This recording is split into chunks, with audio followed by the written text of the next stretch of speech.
کورنگی کے مختلف مقامات پر رکشا مافیا کا راج۔ ڈسٹرکٹ کورنگی میں مبین نامی شخص رکشا مافیا کا ڈان بنا بیٹھا ہے۔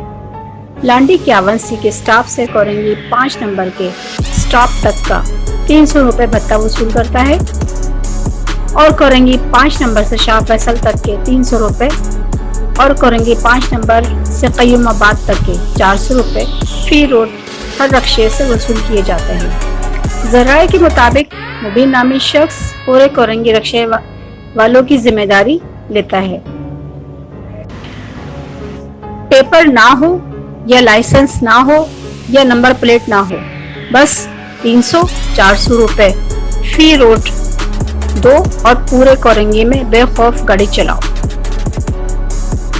کوئی ٹریفک سیکشن آفیسر پکڑے گا نہیں، نہ کوئی ٹریفک پولیس اہلکار پکڑے گا۔ کم عمری بچوں کو 200-400 روپے 500 روپے روزانہ مزدوری پر رکھ کر یہ مافیا نہ جانے کتنے بغیر رجسٹریشن کیے ہوئے 6 سیٹر رکشا ان روڈوں پر چلایا جا رہا ہے اور کورنگی کے مختلف مقامات پر ان کے اڈے بنے ہوئے ہیں۔ رپورٹ فیصل میمن، ترکیب نیوز، کراچی۔